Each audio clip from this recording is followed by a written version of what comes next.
नमस्कार दोस्तों, चलिए देखते हैं उत्तर प्रदेश की बड़ी खबरों को। उससे पहले यह वीडियो आप किस जगह से देख रहे हैं हमें कमेंट में जरूर बताएं।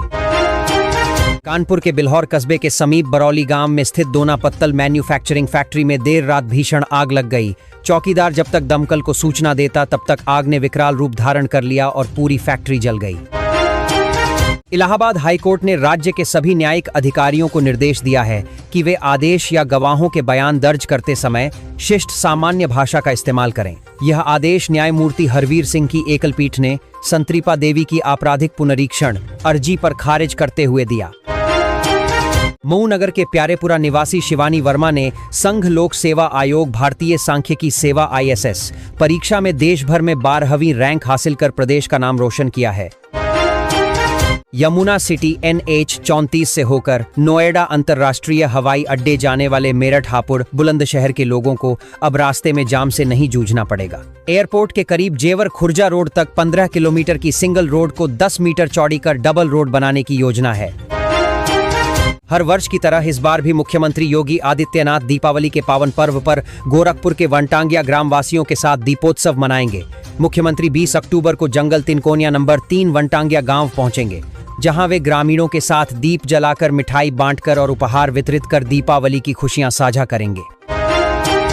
उरई में जालौन कोतवाली क्षेत्र के देवनगर मोहल्ले में स्थित प्राचीन शिव मंदिर को बुधवार की सुबह अराजक तत्वों ने नंदी की प्रतिमा को क्षतिग्रस्त कर दिया। लोग जब वहां पूजा करने पहुंचे तो खंडित प्रतिमा को देख उन्होंने तुरंत पुलिस को सूचना कर दी। कानपुर के कलेक्ट्रेट परिसर में हाई स्कूल पास श्रद्धा ने एक दिन के लिए जिलाधिकारी की कुर्सी संभाली। आत्मविश्वास से भरी बच्ची ने जमीन संबंधित समस्याएं सुनी, अधिकारियों से संवाद किया और कुछ प्रकरणों पर तत्काल समाधान के निर्देश भी दिए। मिशन शक्ति 5.0 अभियान के तहत बेटियों को सशक्त बनाने और नेतृत्व क्षमता विकसित करने के उद्देश्य से यह पहल की गई। भदोही जिले की हैंड टफ्टेड कालीन को विश्व की सबसे बड़ी कालीन का खिताब मिला है। पाटोदिया कॉन्ट्रैक्ट द्वारा बनाई गई टफ्टेड कालीन को Guinness book of world record में शामिल किया गया है। यह कालीन मध्य एशिया की सबसे बड़ी कजाकिस्तान के अस्ताना ग्रैंड मस्जिद में बिछी है। 12,464 वर्ग मीटर की कालीन को 1000 कारीगरों ने 6 महीने में तैयार किया है। झांसी में राजघाट बांध की देखरेख के लिए हिस्सेदारी देने से मध्य प्रदेश सरकार पीछे हटने लगी है। 5 साल से MP सरकार अपनी हिस्सेदारी नहीं दे रही है। इस वजह से मौजूदा सीजन में उसकी देनदारी 100 करोड़ रुपए से अधिक हो चुकी है। उत्तर प्रदेश ने केंद्रीय जल आयोग से इसकी शिकायत की। इसके बावजूद मध्य प्रदेश सरकार पैसा देने को राजी नहीं है। बजट न मिलने से बांध की मरम्मत समेत अन्य अहम कार्य प्रभावित हो रहे हैं। कानपुर में OEF मजदूर संघ के बैनर तले बुधवार को फूलबाग स्थित OEF गेट के बाहर कर्मचारियों ने एरियर भुगतान न होने के विरोध में जोरदार प्रदर्शन किया। यह प्रदर्शन कोर्ट के आदेशों का पूर्ण रूप से पालन न करने के खिलाफ किया गया। कर्मचारी ने बताया कि न्यायालय ने निर्माणी कर्मचारियों को ओवर टाइम अलाउंस का भुगतान DA के अतिरिक्त T और HRA को जोड़ने का आदेश दिया था। बदायूं के थाना फैजगंज बेहटा क्षेत्र के गांव दूनपुर के बुध बाजार के नजदीक स्थित एक गोदाम में रात नकली खाद बनाने का गोरखधंधा पकड़ा गया है। कृषि विभाग की टीम ने रात 1 बजे छापा मारा। यहां से बड़ी मात्रा में नकली खाद बरामद हुई है। बिजनौर जिले के मंडावली थाना क्षेत्र के गांव महावतपुर दलपत में बड़ा हादसा टल गया। प्राथमिक विद्यालय के ऊपर से गुजर रही LT विद्युत लाइन अचानक टूटकर स्कूल की इमारत और मैदान पर गिर गई। सौभाग्य से उस दिन वाल्मीकि जयंती का अवकाश था। उस दिन कोई छात्र या शिक्षक विद्यालय में मौजूद नहीं था। मुख्यमंत्री योगी आदित्यनाथ 9 अक्टूबर को झांसी जाएंगे। वह 2.25 घंटे झांसी में रुकेंगे। खेलकूद समारोह में हिस्सा लेने के साथ ही विकास कार्यों और कानून व्यवस्था की समीक्षा बैठक भी करेंगे। कौशाम्बी में कृषि विभाग की टीम ने कोखराज थाना क्षेत्र के असदुल्लापुर रोही गांव में नकली खाद बनाने की फैक्ट्री पकड़ी है। मौके पर 5 मजदूर नमक और केमिकल मिलाकर पोटाश तैयार कर रहे थे। पुलिस ने इन सभी को हिरासत में ले लिया है।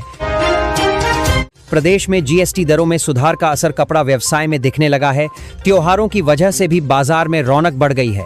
करवा चौथ, दीपावली और शादी विवाह की तैयारियों ने बाजार को पूरी तरह से गुलजार कर दिया है। थोक और खुदरा व्यापारी दोनों ही बिक्री से उत्साहित हैं। व्यापारियों का अनुमान है कि इस त्योहारी और विवाह सीजन में व्यापार अच्छा हो सकता है। कानपुर में बुधवार सुबह 7:30 बजे मिनी कंट्रोल द्वारा सूचना मिलने पर गोल्डी हाउस नयागंज स्थित एक बिल्डिंग के अंदर बने हॉल में आग जल रही थी। FSO लाटूश रोड के नेतृत्व में फायर सर्विस की टीम तुरंत घटनास्थल पर पहुंची और आग को पूरी तरह बुझा दिया गया। मथुरा में संत प्रेमानंद महाराज के भक्तों की चिंता उस समय बढ़ गई जब उनके स्वास्थ्य खराब होने का समाचार मिला। इस बीच एक वीडियो तेजी से वायरल हुआ।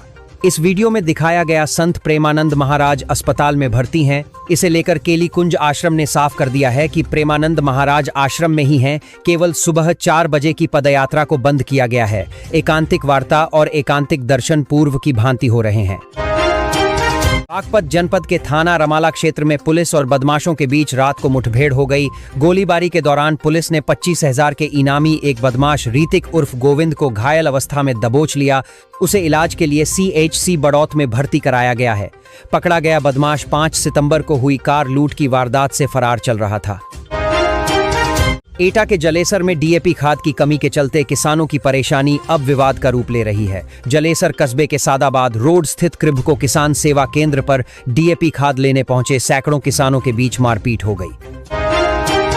प्रयागराज के करछना पावर प्लांट योजना 15 वर्षों से फंसी हुई है।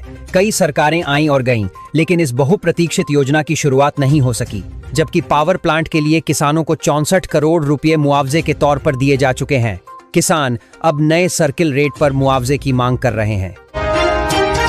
झांसी में बुधवार सुबह प्रेमनगर के आजादपुर नहर के पास रहने वाले दयाशंकर साहू की छत पर 11,000 kV लाइन का करंट फैल गया। करंट की चपेट में आने से उसका बेटा प्रवीण, पत्नी रंजना एवं सास विमला गंभीर रूप से झुलस गए। BHU अस्पताल के डेंटल फैकल्टी में मरीजों को RCT के लिए जनवरी तक का नंबर मिल रहा है। ऐसे में बीमारी और बढ़ने का खतरा है। मरीजों का कहना है कि जब तक नंबर आएगा तब तक दांतों को कीड़े ही खा जाएंगे। झांसी में DIOS कार्यालय में तैनात 16 कर्मचारियों का 1 दिन का वेतन रोक दिया गया है। ये सभी कर्मचारी DM शिव प्रताप शुक्ला के किए गए अचानक निरीक्षण में अनुपस्थित मिले थे। बैंकिंग कार्मिक चयन संस्थान IBPS क्लर्क परीक्षा 2025 में सक्रिय सॉल्वर गिरोह के सरगना समेत 10 आरोपियों को पुलिस ने गिरफ्तार किया है। उनके पास से 16 mobile phone, 21 ATM card, 9 Aadhaar card, 7 PAN card, laptop, tablet, photo ID card और 1,53,000 रुपये बरामद हुए हैं।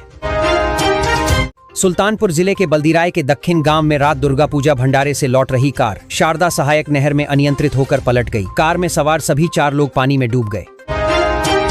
वीरांगना लक्ष्मीबाई झांसी रेलवे स्टेशन और ललितपुर के बीच धौर्रा स्टेशन के पास बनी रेलवे क्रॉसिंग पर अचानक ओवरलोड ट्रक के पहिए का बीम टूटने से निकलकर अलग हो गया, जिसके बाद ट्रक वहीं पर खड़ा रह गया। मौके पर मौजूद रेलवे कर्मचारियों ने इसकी सूचना अधिकारियों को दी। करीब 1 घंटे तक झांसी भोपाल ट्रेन रूट अवरुद्ध रहा। प्रदेश की सड़कों के डिजाइन और रखरखाव में कमी से अगर हादसा हुआ तो उसके लिए अफसर और ठेकेदार जिम्मेदार होंगे। पैदल यात्रियों व सड़क पर सुरक्षित सफर को लेकर सुप्रीम कोर्ट ने दिशा निर्देश जारी किए हैं।